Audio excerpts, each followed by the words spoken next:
Kevin Riley, and former president of the UW system, and we're delighted to see you all here and to have Rick Legon, who's president of the Association of Governing Boards of Universities and Colleges, headquartered in Washington, D.C., with us today. Rick's been in that job since 2006, so long enough to know it now.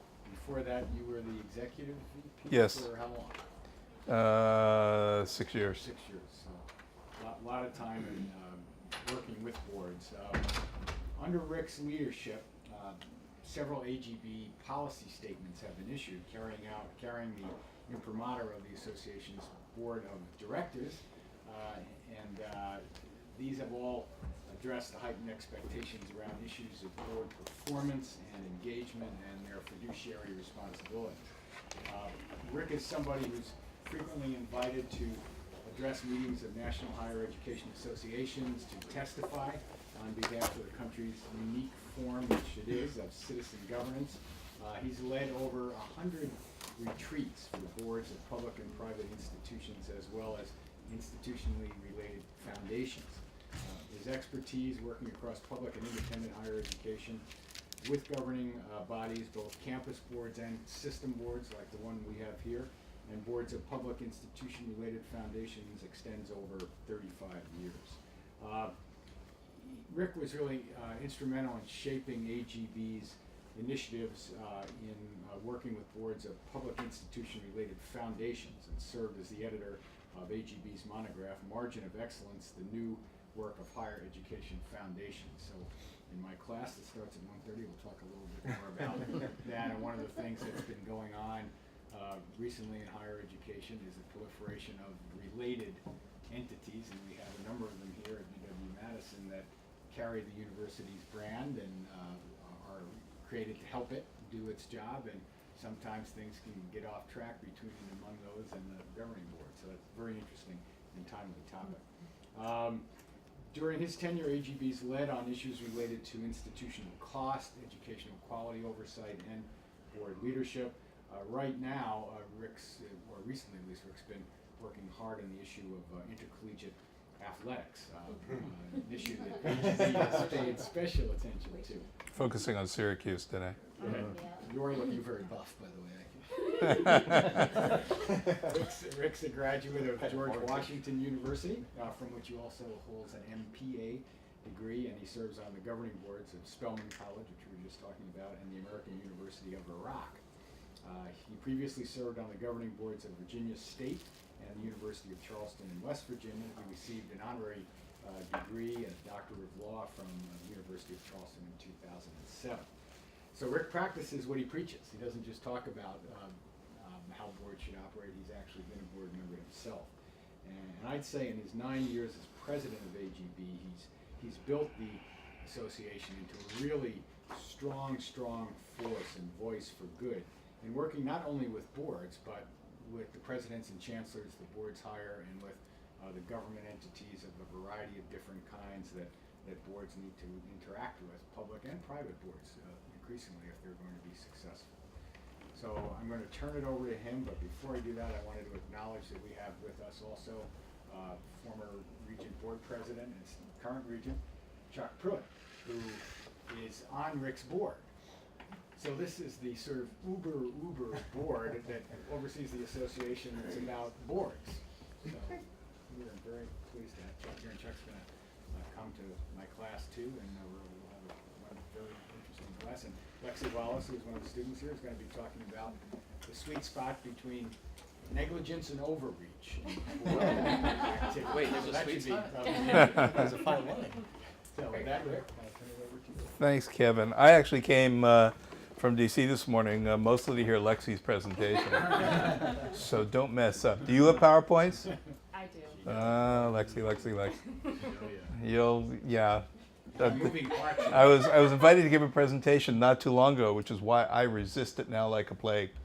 And the president or board professional, whoever was owning me for that day, said, "Please tell us you're not going to have PowerPoints, are you?" And I said, then I had like 24 of them all geared and ready to go. And I said, "Absolutely not." "Why is that I'm not going to have PowerPoints?" And she said, "Adults just don't pay attention to PowerPoints anymore. They're over it, which is fine for me because I'm envious. Looking forward to seeing yours, Lexi, but I'm envious in those who really have skills to make very cool PowerPoints, where mine has bullet 1, bullet 2, bullet 3.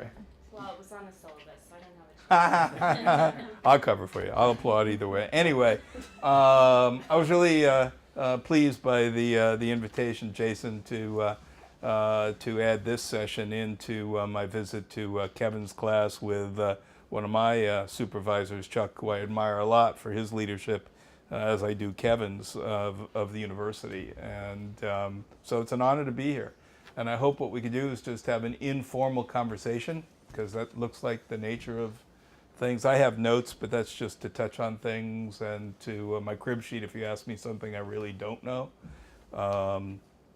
Not skipping along, but I can tell you that this huge onlay of institution-related auxiliaries and foundations have become a really enormous oversight and managerial challenge for institutions and systems. I have a call tomorrow when I get back to DC I have 2 calls. I have a call with the president of a major university. If I said it, you'd know it, public. And then I have a call, it's 3 calls. Then I have a call with her board chair and vice chair. Then I have a call with the chair and vice chair of the foundation, none of whom speak to each other directly. And they're all going to kind of channel through me to try to fix this relationship that I can't really fix, but they're hoping that some third party intermediary can fix it, because the relationship between foundations today and their host institutions, largely for reasons not of their own making, has just really broken down. Presidents and institutions need certain things. Foundations are not always geared to provide those things, and these are troubled times. You guys are the poster child for that, by the way, in case you haven't heard. And so we've got to figure out a new way for those IRFs, institution-related foundations, to talk to each other if they're going to be helpful. Anyway, just some thoughts to get us started. What were you all thinking out here? No, no. We're. I don't know your politics, but I know where I am, so I'm guessing. But I can tell you that Washington D.C. is just so excited over the possibility of your governor moving to town that that we're making preparations even now. No, we have. It's a joke. Yeah. We tickets to anywhere. Yeah, right. We're coming here. No, we're neither looking forward to it nor expecting it, actually. But he may be. But in any event, what he did and the administration did vis-a-vis the University of Wisconsin is huge for the University of Wisconsin, because it is an iconic system. When you think about public higher ed, at least for me, I think of North Carolina, I think of California, and I think of you guys. And to break that bond that this institution, this system, has in serving the people of the state, the economy of the state, the region, probably the world at some level that I'm not aware of, is to violate a social contract between education and the public's requisite commitment to support it in the appropriate ways. So whether there needs to be a cut in funding, sure. I mean, times are hard, and the truth is that across all of higher ed, we have to watch costs. And cost isn't price. Cost is cost. Costs are expenses. But we have to watch costs. We have to get those under control, probably more tightly than we may have in the recent past. We do have to watch the implications for price. We do have to care about and demonstrate the ability to be accessible, and that those students that we bring into our institutions have a fair chance of getting out the back door with something that makes them competitive in the environment, a degree or a certificate. We've got to get that right. And so maybe this is a time for both the necessity and sending a signal by our public policy leaders that we need to rethink the public's investment. I haven't put a green eye shade on to know the precision within the situation in Wisconsin, but we're seeing it all over the country. So we have to take one on the chin, at least for now. But the symbolic impact, I think personally, of what happened here and is now snowballing, I have a feeling that some state leaders, maybe they're all from the same party, maybe they're not, got together and said, I really believe this, got together and said we're going to go after, more dramatically than in the past, public higher education. I mean, I could just, Wisconsin is Wisconsin, but Illinois is suffering a similar hit. Arizona, in terms of percentage on the three major flagship institutions, is having a bigger hit than you guys are going to take. And then in an article over the weekend in North Carolina, and North Carolina is maybe even in some ways more iconic than Wisconsin in terms of a system of public higher education, the governor made a move and leaned on his board members to rethink the number of institutions that constitute the system. And maybe they should, but there's just this apparent hostility towards American public higher education, but I think higher education overall, that we need to really take apart and understand if we're going to turn the dial and not just bitch and moan about what's happening to us.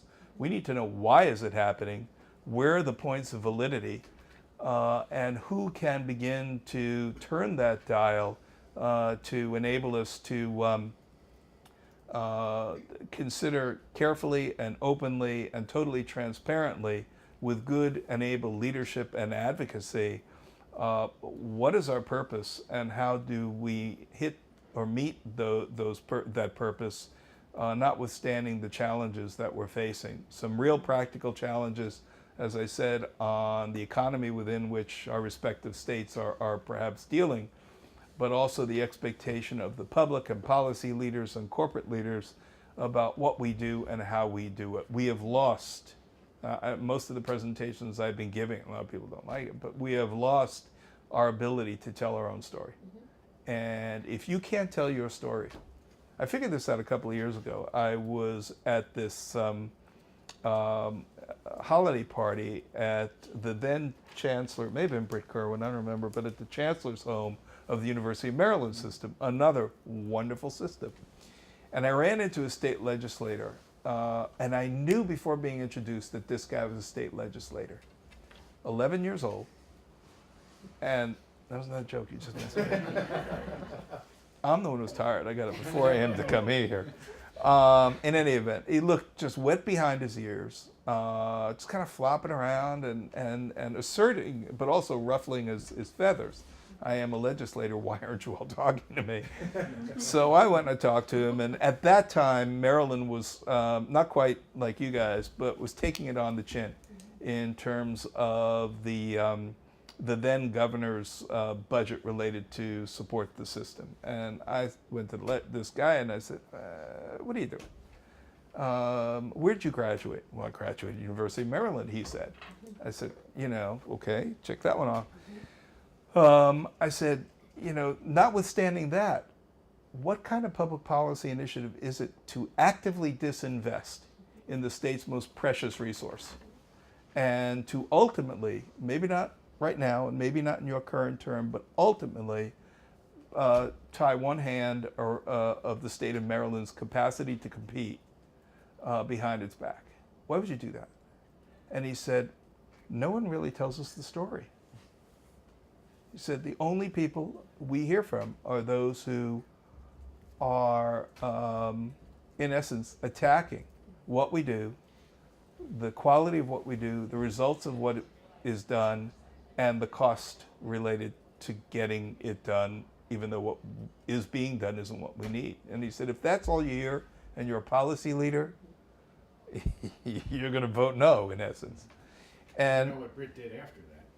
So he hired a former legislator who was both a Democrat, had been in the Assembly and the upper house, the Senate, had been a Democrat and switched, or vice, I forget what he started at, but he'd been a member of both parties, and he'd headed the budget committee for the university Yeah. in one of those chambers. So, and he was the guy who came out and talked to our board here when we had the controversy over the reserves, if you remember him.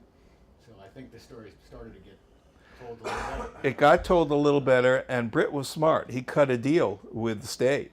And I don't remember the exact formula, but he tempered tuition increases at a level that the legislature and the then governor was able to absorb politically, and was able to get a very modest rise in tuition, and thereby also a steady but modest increment added to the budget in support of the system. So he made a trade, and that trade is still on the table even as Britt gets ready to leave. So let's not lose sight of that issue when we get into a conversation about the public conversation and the public trust of what we do, because again, I think buried in there is our future. And we need to be open and willing to take it on. Another area which kind of gets to the space where Chuck and I hang our hat has to do with accountability. We deal, Chuck as the former president of the board here, but also on AGB's board, we deal at the core about the fiduciary responsibility, the legal standing. That's a legal requirement of being a fiduciary. That boards and board members hold, and the most critical element, and we'll bore you with the law, but the most critical element from my perspective is the fact that the board is accountable to certain interests, most notably the students, and then other interests, and they are accountable for certain outcomes. And when boards can focus their work on that, then I think they especially can be and should be, notwithstanding how they got to their lofty positions, the storytellers, the advocates, to help turn that dial on public trust. So what you are dealing with here at the university in terms of what your governor did is kind of probably a juxtaposition of politics and policy.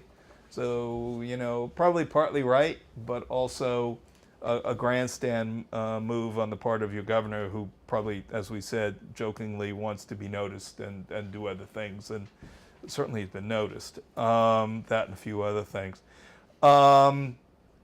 Again, I look at all of these issues, because that's what I've come to know, through the lens of governance, of board governance and institution governance. And again, taking that set of fiduciary responsibilities that boards and board members hold personally and collectively, and what that means for their specific element of accountability to meet the public's need and to serve the public interest. And it gets very interesting when, in the public setting, who appointed you, Chuck?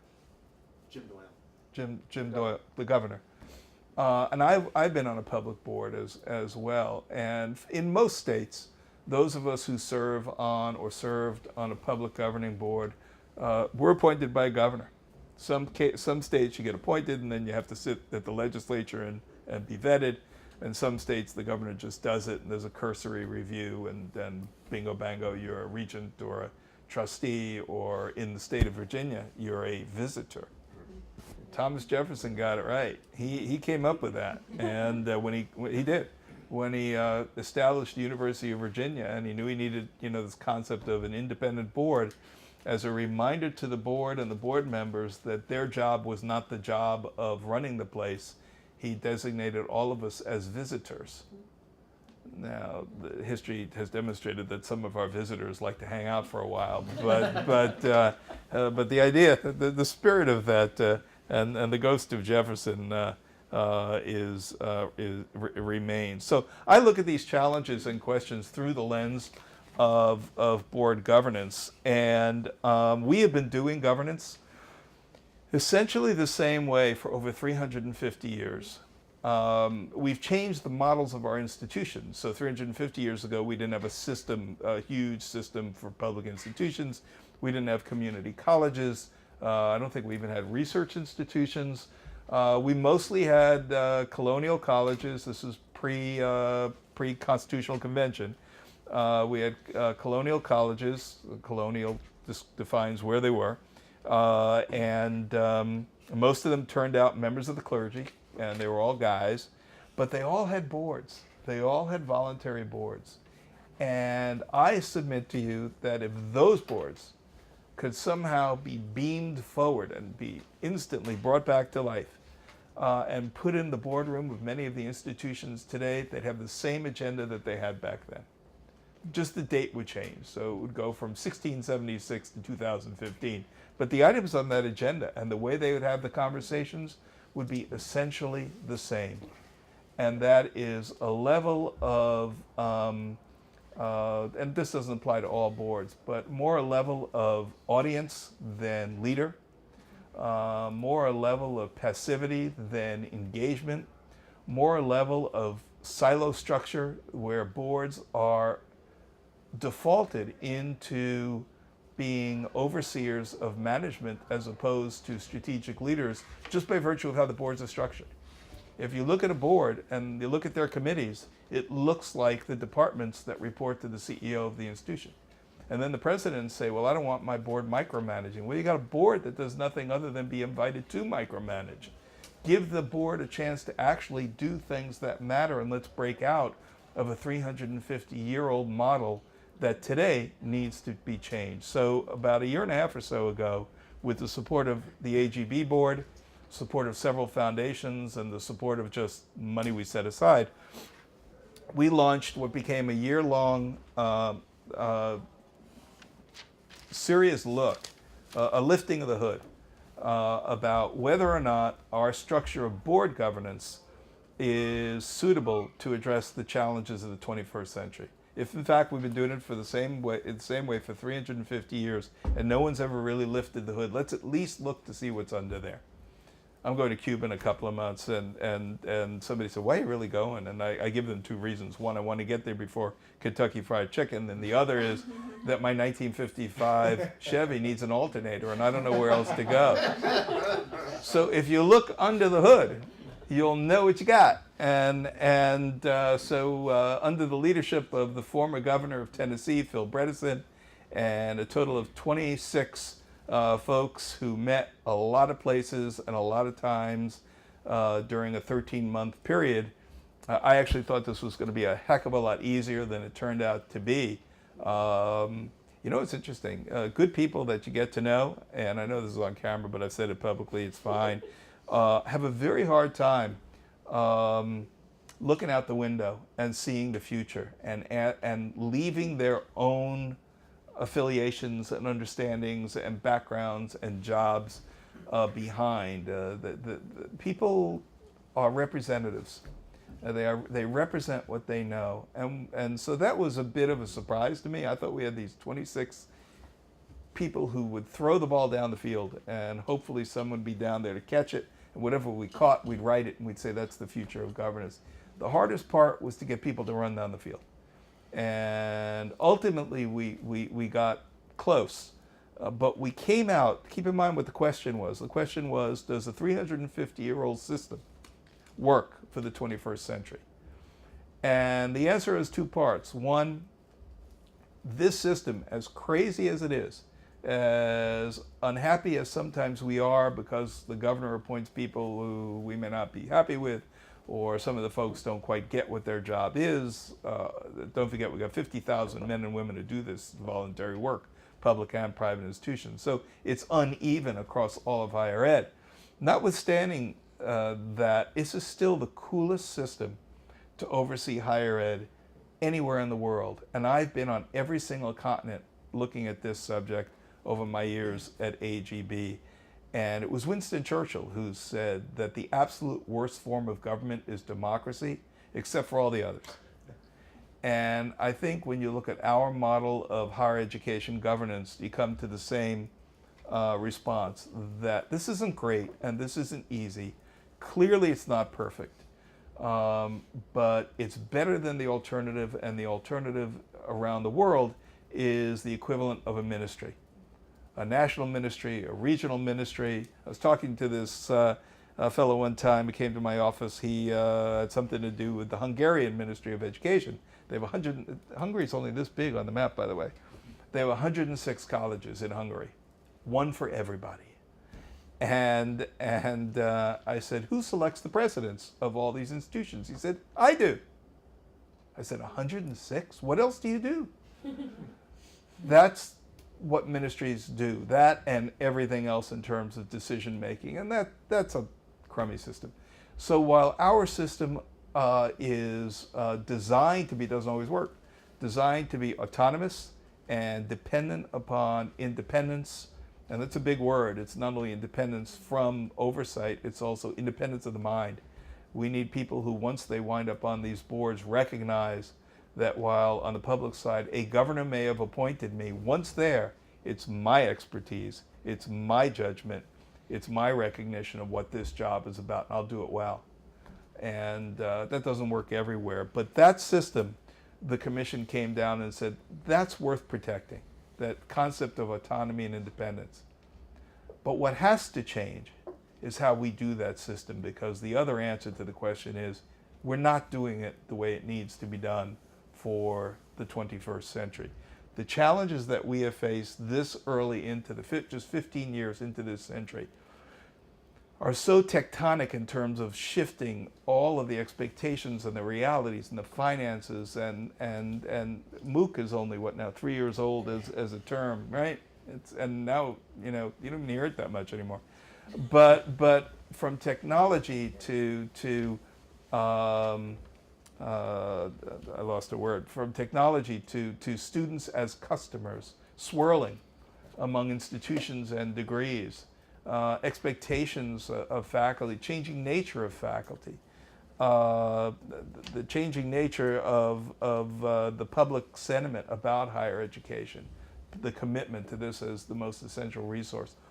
All of that has occurred through this century, much of it since 2008, 2009, Great Recession, in terms of where we stand in the public's eye. And so this commission said that while we need to save the system needs of governance, the system needs to do what it's supposed to do as fiduciary, in the form of fiduciary oversight, better than it has and better than it's geared to do.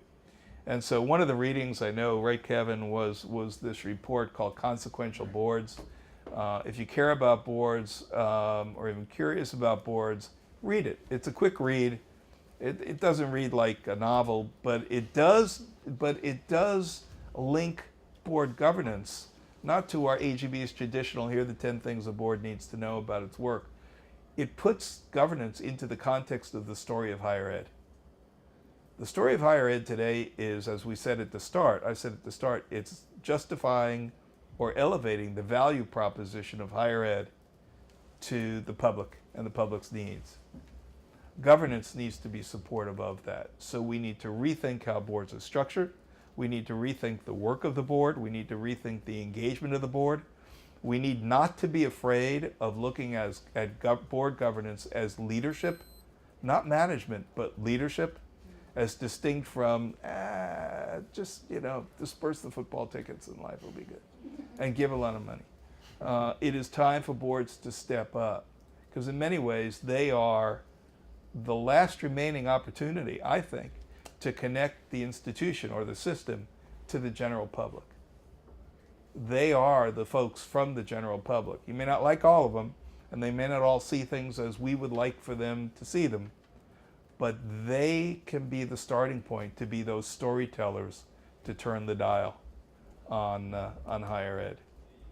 So those, again, I'm not going to go through all of those recommendations. There were 7 recommendations in the report, again, about ensuring that quality and cost and affordability are all addressed. We address the value proposition, and we structure boards and demand of boards to be more fundamentally engaged at a higher level, and that the structure within boards are no longer scripted reports by staff, but are owned by boards on the issues that truly matter. So we called this report Consequential Boards because we need for boards to do consequential work related to the future of higher ed. It's no longer, I mean, as I told, or Kevin said, I'm on the board of an institution. I get on a plane, I fly to Atlanta, I go there, we have committees, I go to the committee room, the chair of the committee, in a very robust role, says, welcome to the committee, fill in the blank. Here's the vice president who staffs the committee. Please make your report. That person makes the report. In some of our committees, because Spelman it's a women's college, we're all very polite, we get the report and we actually applaud. And then the chair of the committee says, thank you, the committee meeting's over. This is not the board work that we need. We need boards to ask the hard questions, to use the data that they demand to inform them, and to have unscripted conversations. Because two things happen. One, you may run the risk of, well, you got some of your current governor's appointees who may take you in the wrong direction. But if board members can really own the agenda and own the conversation, they may actually wake up and realize how substantially important places like this are to the future of states and students and the country. At the end of the day, this is all about the students. It's about the students. People say to me, what do you do? And Eddie, what the heck is AGB and what do you do? And I mostly talk about students. I talk about higher education contributing to the welfare of society. I don't talk about boards, I don't talk about governance. Governance can facilitate success of those other things when it's done well. I really don't care about governance. I care about students and I care about academic results. And if governance could be, and board members could be more storytellers and more strategic leaders, then I think we have a shot. If we don't move boards in that direction, we'll take what comes and see where it all goes. So there are a lot of things I could touch upon. It's not just happening in the state, it's happening in Washington. We have some exciting policy initiatives happening there, from the reauthorization of the Higher Ed Act, which is totally changing. Rating system that coming from the administration. Correct concern, although we don't know how we're going to get it done, on sexual assault on campus, which is a big issue, but we need to get it right. And a few other challenges. Tax reform, intercollegiate athletics. We cannot allow institutions to take as long as it took Syracuse University to figure out that Coach Boeheim is a bad dude and runs a bad ship. And then to just slap him with a 9-game suspension next season is totally inappropriate. We have got to get, and I've been on this, I've been at AGB a long, long time, and I've been on intercollegiate athletics from day one because we've got to get control of higher ed. Too many of the public are fans, too many of our board members are fans, and what we need are those fans to be fiduciaries, and we need fans other than them to respect what we do here, other than play good sports. So that's just a hobby horse for me, but that's another issue that I think the Congress will claim control of over the next period of time. I'll stop there and open this up. Is that all right? Does that great. help? Okay. Sarah wanted to say something. Just only one follow-on comment. So Rick mentioned that there are 50,000 people right across the country who do this, and it goes back to some of what we read, Lexi, about the connection of this to American volunteerism, and think back to Lexis de Tocqueville coming over and noticing all of this great civic volunteerism that was going on in this country early on in its time. And this is really an incredible example of one way that it's continued. I know we're supposed to be bowling alone now and we don't have these groups anymore, but this really is an example of one way that great tradition has continued. And the amount of time that people like Chuck put into this, that they take out of their personal and professional lives is huge, just a huge amount of time, and we need to recognize that, give them credit. As crazy as the system is, one of the good things about it is that we have Americans who recognize the fiduciary responsibility and stumble into it and try to do it, try to make it work, and it has worked fairly well so far and needs a lot of repair, but still an amazing system. Volunteerism is all us. We are volunteerism, and Lexi especially, and anybody else who cares about volunteerism, find the book, and it's out of print. You got to really dig around. Written by Claire Gaudiani. Claire used to be president of College of Connecticut. Now she's at NYU's School of Philanthropy, I think. She wrote a book at the tail end of her presidency called The Greater Good. And The Greater Good tells the story of America, not in terms of our unique government model, although it could be that, and not in terms of our unique capitalist model of the economy. It tells the story of America through volunteerism and philanthropy. And if you want to see the greatest achievements that really define us, and when you travel around, we are most known for, it's what's written about in that book. And we were at an AGB meeting, and they told the story of this hospital on the south side of Chicago at the turn of the 20th century that was funded by some of the great philanthropists. I want to say Rockefeller, but I don't think it was Rockefeller, but of that ilk. And they set up this hospital, and it was set up in the African-American neighborhood of Chicago back then, largely so that African-American nurses and doctors, most of them coming out of Howard University in DC, had a place to practice because nobody else would take them. So this place is set up, and lo and behold, in 1896, an African-American doctor in this ramshackle hospital, which still sits there but no longer ramshackle, conducted the first open heart surgery. And it's a story about how without philanthropy, that wouldn't have happened. The voluntary group that kept this place propped up with funds, et cetera, and serving on a board, even then, wouldn't have happened. And so she tells it only as she can. She's a bit of a thespian, and she's very dramatic. And do you know Claire? I know, I've met her. Yeah, she's a little bit off kilter, but no, she's great.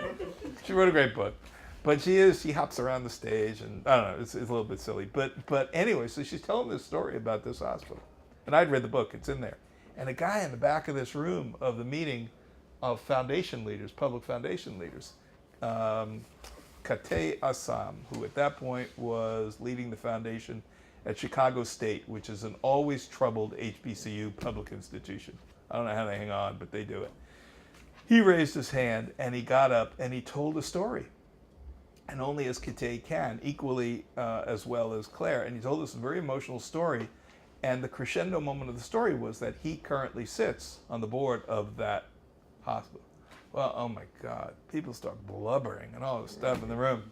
Anyway, it's another great example of what philanthropy and volunteerism, which is uniquely us, is all about. So read that.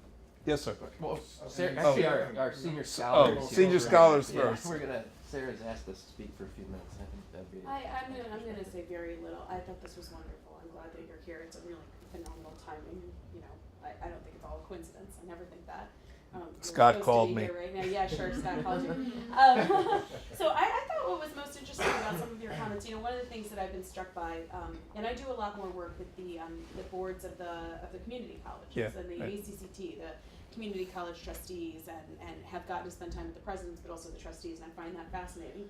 The dynamic you described earlier about who speaks to whom and whatever, and you know when they don't.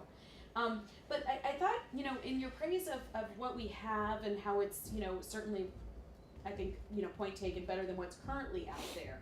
I wonder about our revisions in the future and the extent to which we're going to replicate what is very clearly a very hierarchical model here, right? In other words, the very notion of a board, in the way in which the board is given, you know, the right to own the agenda or own the conversation. I would wonder if we were really all about the students, how we might move away from that, because that in and of itself creates a sort of power structure and a distance between the people who are being educated or will be educated, right, and those who are in control of both the power and the money. Whenever I've tried to get my students in higher ed policy interested in governance, which I have to admit, even as a student, when I was a student, I didn't want to ever talk about governance. I thought it was the most boring thing in the world. When I understood that it was all about the money, I all of a sudden got interested. I think it is about volunteerism, but I have to say there's a lot of power and a lot of money that individuals derive from serving on these boards, and I'm continually struck to the absence of the students on the board, both current and future students. I would love to see the parents of kindergartners, for example, who will be the students of the future represented on these boards. and the faculty members and staff represented on these boards. And I think it would be fascinating to rethink board composition along those lines and to therefore rethink what they're trying to do. In other words, I'd like to see them be predominantly listeners, right? Rather than first and foremost thinking of themselves as leaders, because I think a lot of what's happening right now is vastly disconnected from students' actual needs and is really in fact replicating and promoting a model of higher ed 20, 30 years ago, rather than where we're trying to head now. And I think the state's a fabulous example of that. So I just wonder about, is that a piece of the conversation? And is also, of course, I assume there's a piece of the conversation about how overwhelmingly homogenous our boards currently are right now. You know, whenever I watch the Board of Regents meeting, I can certainly tell that not everyone is alike, right? No, despite, you know, demographic similarities, people think differently. But I'm continually struck at the lack of women, at the lack of people of color, at the lack of different structural positions that folks hold in society, and how many of them come from the upper tier of the income brackets and have owned businesses and these sorts of things. I don't know why any of those things make you better equipped to serve on a board than having been a participant in the system in the other ways in which I've described. Any thoughts on that? Yeah, I mean, you've said a lot. As always. Yeah. And we don't want to double the time we've already had, but these are all issues that, in all candor, sound like they make some sense, and some of them do, but not all of them do, and so I think we need to tread lightly. I do see the fact that in way too many institutions, especially private more than public, by the way, diversity is a problem. And that's a failure on the private side of higher ed, I think, because we try to build boards on the private higher ed that are more about fundraising than about fiduciary. And I have challenged, and I speak about it publicly, so far no traction, except in one place, that what private boards would be smart to do is to get much smaller. The average size is about 30-ish. MIT, when I last counted, was 71. So you got these boards that are built for big givers as opposed for fiduciary and strategic oversight. And what I would like to see private boards, in all candor, is on that score become more like their public counterparts. And that is, put together a board that's built to be focused on fiduciary responsibilities. And if you want to go raise money, set up a foundation. And it's a tough message for a lot of reasons, and I'm not holding back on what those reasons are, other than it would just take us into a deep dive. Who's a good public board, though, that is diverse right now? Which institution has one of those?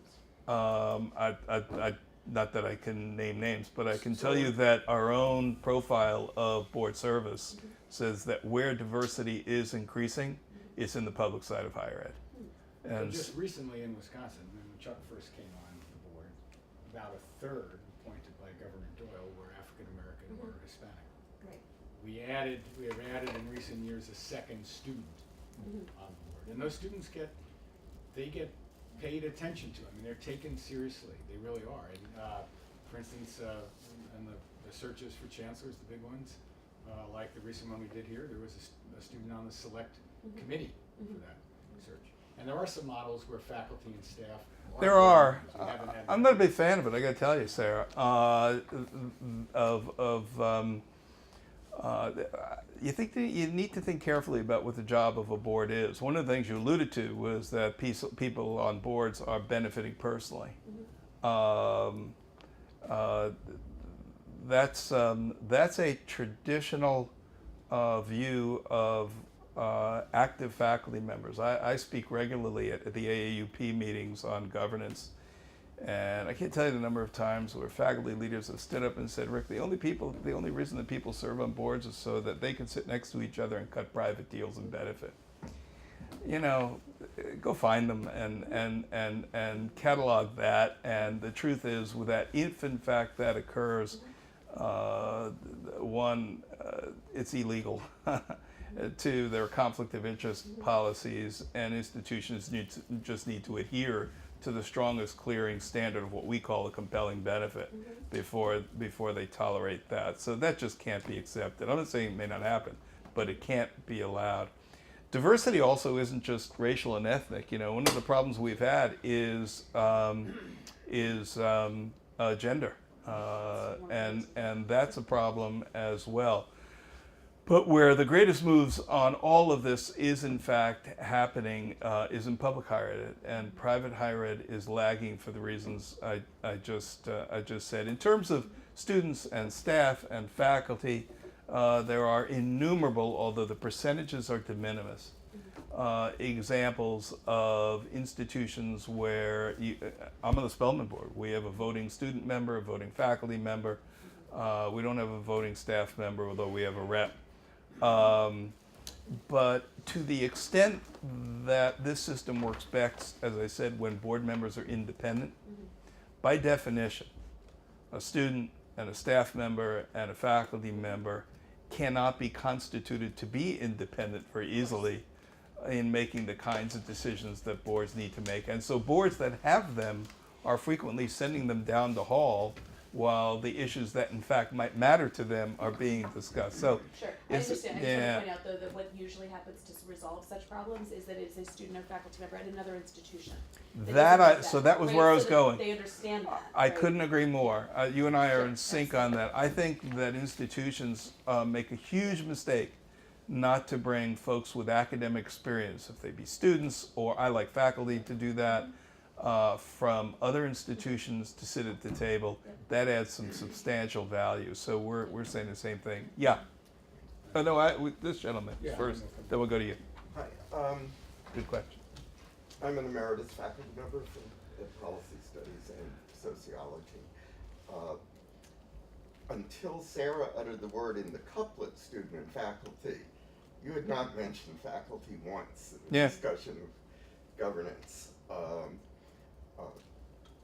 I once heard the Dean of Columbia College, the undergrad, tell us that when I was a student, the faculty is the university. Yeah, I've been told that too. I was very bad. I thought that was awful. It's 1968. By 1975, when I was here, I thought it was just great. So Sarah and I may not see it similarly about students. But I am struck by a discussion of governance that doesn't touch on faculty, not as governing from a board perspective, but as being responsible for the academic program. Yeah, go. Just one more, a couple things. You're familiar with the public attacks on various subject matters by the governor in Florida on anthropology, our speaker going off on, and I'm sure they don't love James Joyce courses. And we have the American Council of Trustees and Alumni, I think it is. We don't, you may. Well, we don't, one does, issuing reports that basically are begging trustees to get involved in telling faculty what the program should be. So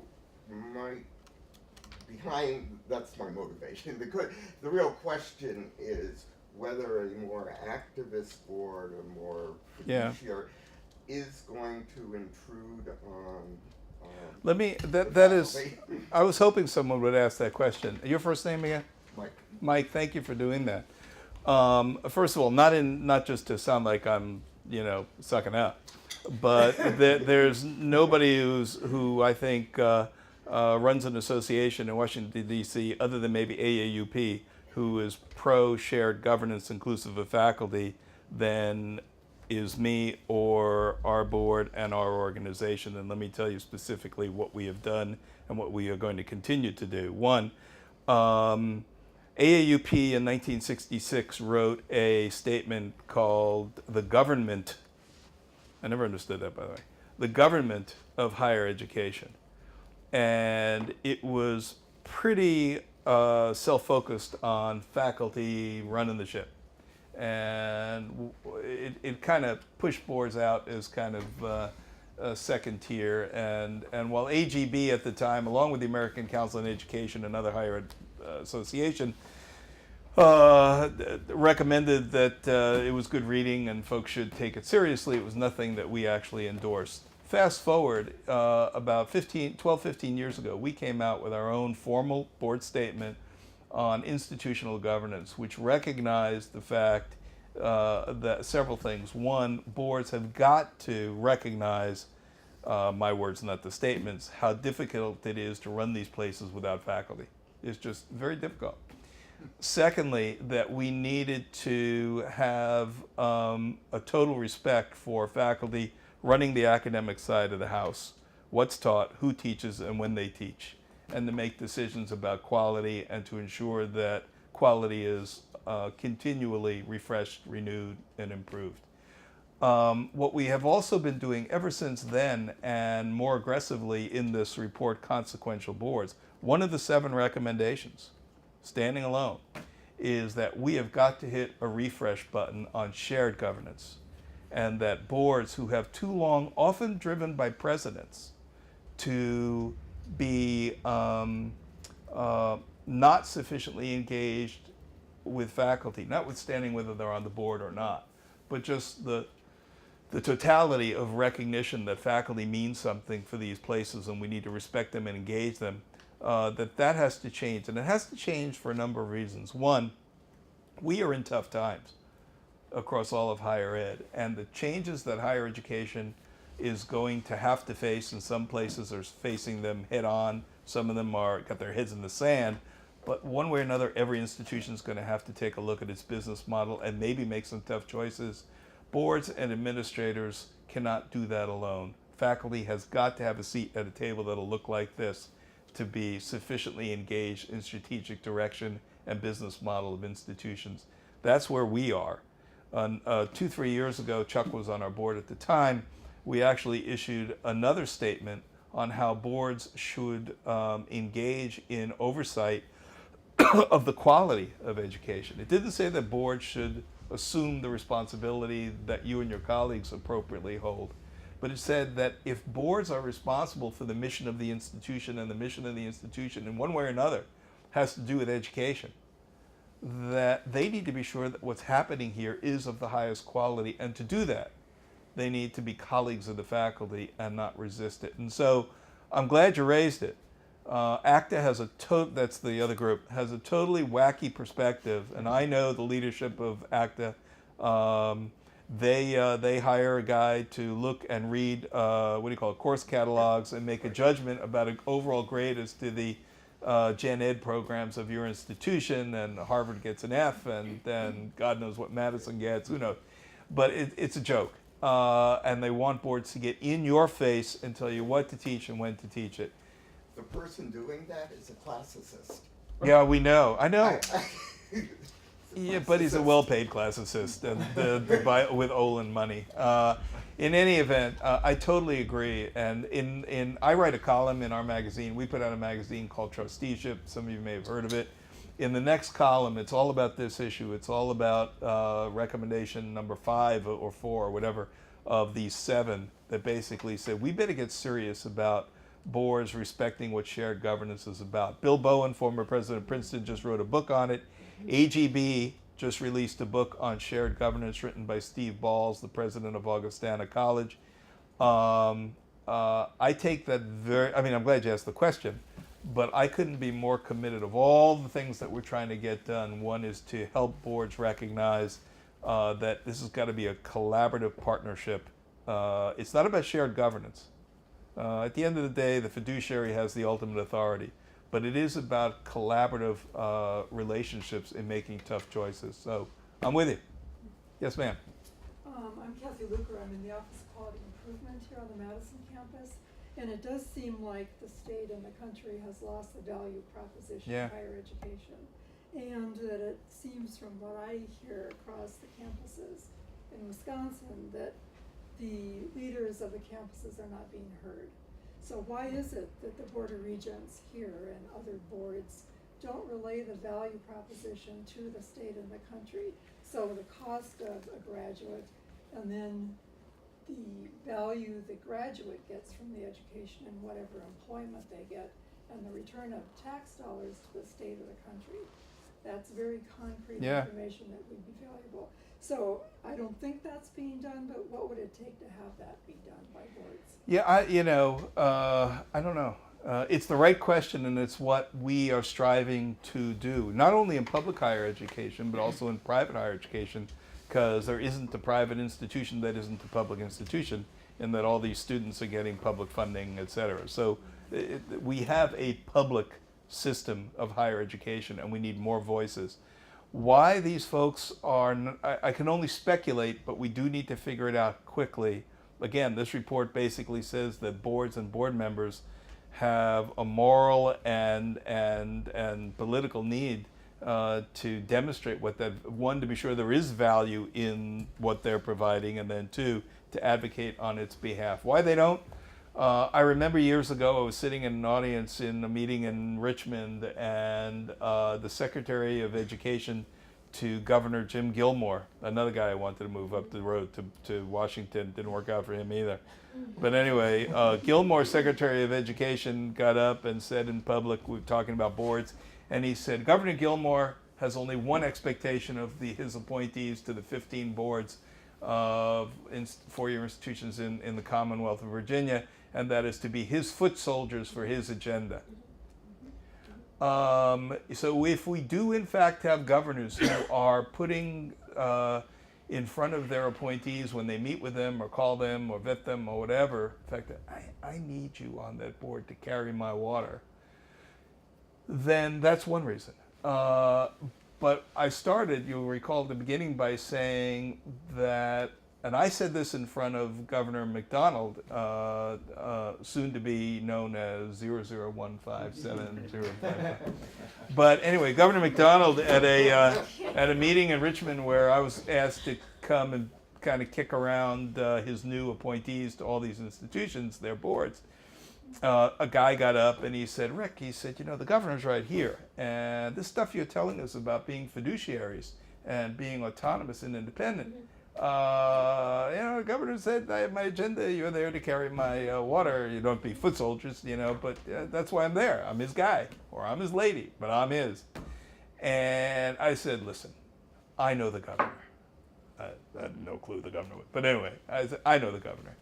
The governor didn't recruit people of your vast talent and intelligence and expertise to give your time and maybe even some of your treasure to come and be his mouthpiece. He invited you because of how bright you are and how committed you are, hopefully to the institution you serve, but at least to public higher education in the Commonwealth, and to be an advocate on behalf of its value proposition. I didn't use that phrase, but its value proposition. If you're not able to be sufficiently independent from the governor after he appointed you, then you're not doing your job. Have the governor do it. I said that in front of the governor. I've said it in front of other governors. It's because these board members, for some reason, are often, in the public side, unwilling to go against their appointing authority. But they have to. Now, I don't know how you do, I mean, I also have a political background, and I understand there are some practical realities to this. But unless we can find a way, maybe to get other voices, as Sarah is suggesting, into the mix, beyond just board members, what it can't only be, however, are administrators, because they are losing the battle. And while they're cut from central casting, they all look the same. They all can share the story with passion. What they can't do is really connect with the folks who have to listen. So if it's not board members, then use students. And if it isn't students, then why not faculty from somewhere else, or a community leader, or a corporate leader, or someone who recognizes that disinvesting in the state's most precious resource is going to ultimately kill the state. That's what needs to happen. And so I wish it was board members, and I wish they had the strength and the conviction and the sense of what independence really means. But if not, then somebody, we need to reclaim the storytelling role. We have allowed, as I said earlier, this sector to be defined by people outside of it, not in a very pleasant way, and we've given up the storytelling. Storytelling is a lost art. I insist that every board I get in front of commit. They say, sure, just so I leave. But in any event, but I make them commit to hire a trainer to come and teach every member of the board who has the courage to do it to become a storyteller. There's nothing more powerful than storytelling, true storytelling, which is an art. And if board members could be storytellers, we can move the ball down the field. Yeah.